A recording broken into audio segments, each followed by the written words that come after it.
आप सबको मेरा नमस्कार।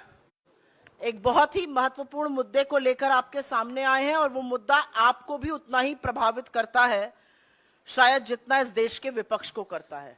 लेकिन बहुत कुछ बोलने से पहले कुछ तथ्य यहां पर बोल देने जरूरी हैं।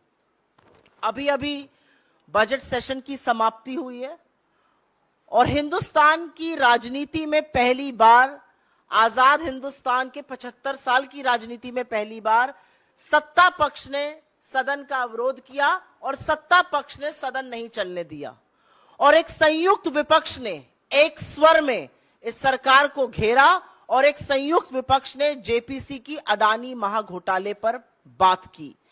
हम ईडी जा रहे थे, हमारे सांसद 200 सांसदों को 2000 पुलिस फोर्स रोकता है। हम संसद में जहां धरना करते हैं वहां पर मार्शल्स आते हैं, हमारे माइक बंद कर दिए जाते हैं और विपक्ष की सबसे मजबूत और प्रखर आवाज को विपक्ष के ही नहीं सदन से ही निष्कासित कर दिया जाता है, एक मैच फिक्स करके, एक रिवर्स इंजीनियरिंग कर कर। राहुल गांधी जी ने 7 फरवरी को सवाल पूछे अडानी पर और उनकी आवाज को बंद करने का काम लगा मोदी सरकार को कि वो कर देगी। लेकिन असलियत यह है कि जब समूचा विपक्ष एक साथ खड़ा होता है तो सरकार बौखला जाती है। राहुल जी के सवालों से यह सरकार बैकफुट पर है और इसीलिए अब हर उस आवाज का दमन करना चाहती है जो खड़े होकर इनसे सवाल पूछेगा। एक भी सवाल इनसे अनकंफर्टेबल पूछ लीजिए, बेरोजगारी, महंगाई, आर्थिक असमानता, किसानों की दुर्दशा, चीन का अतिक्रमण और सबसे बड़ा मुद्दा अडानी महाघोटाला। यह सरकार अब हर उस आवाज का दमन करने को तैयार है जो इस तरह के सवाल पूछेगा या तथ्यों को सामने लाएगा। बड़े बड़े खुलासे हुए हैं, चाहे वो अडानी महाघोटाला हो, चाहे वो चीन का अतिक्रमण हो। मुझे खेद के साथ कहना पड़ता है, जब अधिकांश मीडिया को पीएमओ का एक चपरासी व्हाट्सएप के माध्यम से चलाने की जरूरत करता है तो alternate media, digital media, social media पर खबरें आती हैं। आज इस सरकार ने उन आवाजों के भी दमन की बात करी और उसमें आपके जैसे डिजिटल प्लेटफॉर्म्स, आपके चैनल्स के डिजिटल प्लेटफॉर्म्स, आपके अखबारों के डिजिटल प्लेटफॉर्म्स भी शामिल हैं। आईटी अमेंडमेंट रूल इस सरकार ने नोटिफाई कर दिया है। यह जनवरी में ड्राफ्ट निकाला गया था और कंसल्टेशन की बात करी गई थी। कोई व्यापक चर्चा इस पर नहीं हुई। जो स्टेक होल्डर्स हैं वो संतुष्ट नहीं है उस चर्चा से और उसके बाद भी रातों रात इसको नोटिफाई कर दिया जाता है।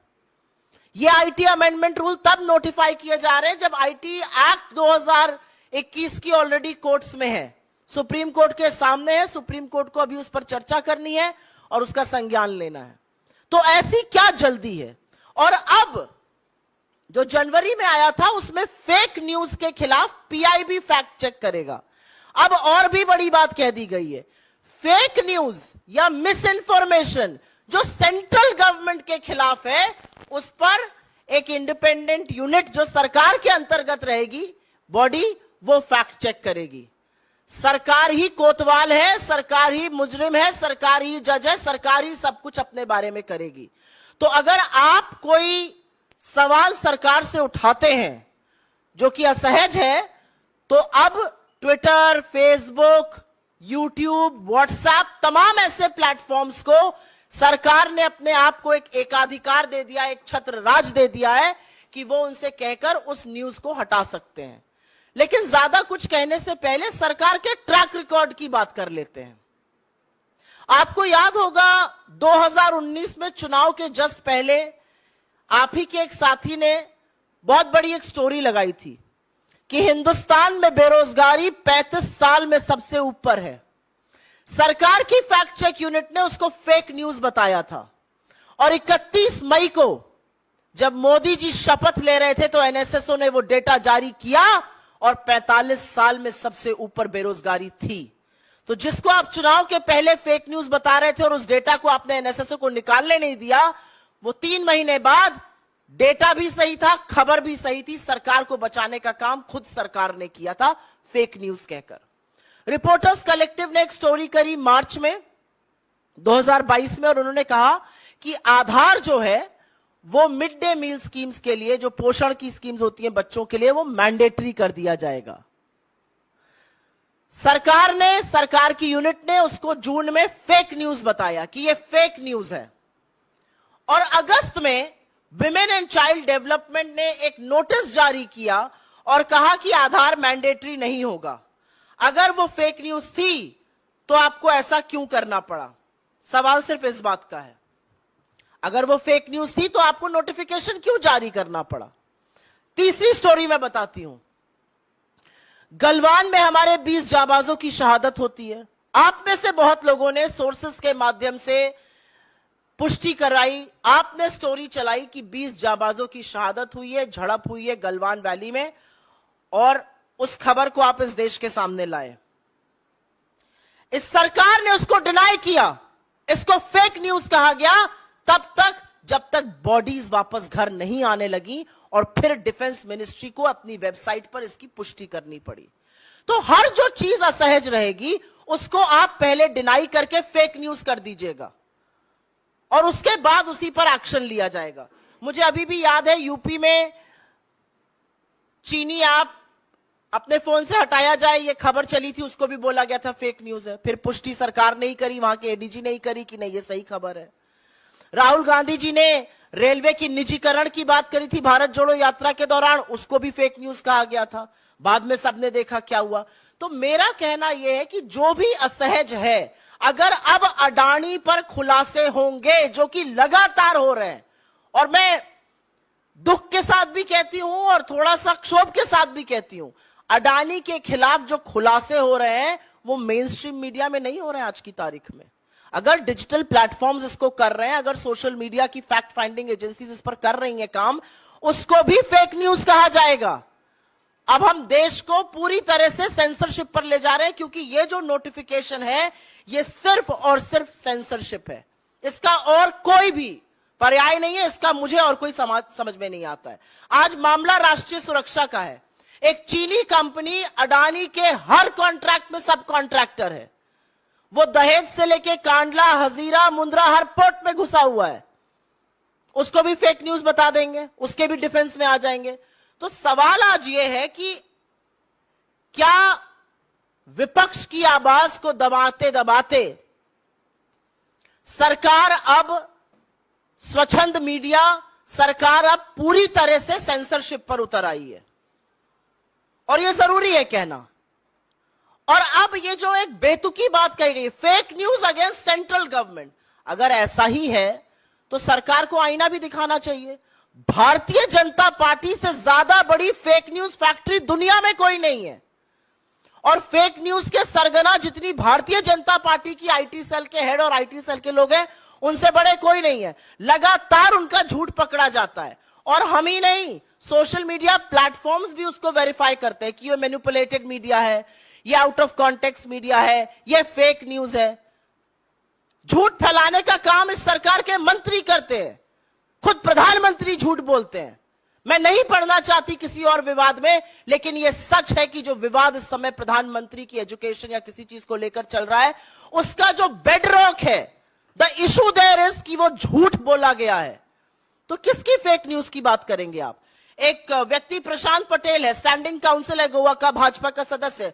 कल सुप्रीम कोर्ट ने उसको बोला कि आप लगातार फेक न्यूज फैलाते हैं, आप माफी मांगिए। इसके खिलाफ सरकार एक्ट करेगी। और ये जो रूल्स हैं, इनकी सबसे बड़ी खराबी ये है कि इसमें कोई भी जुडिशियल ओवरसाइट नहीं है। आपने प्लेटफॉर्म को बोल दिया, प्लेटफॉर्म को हटाना ही पड़ेगा।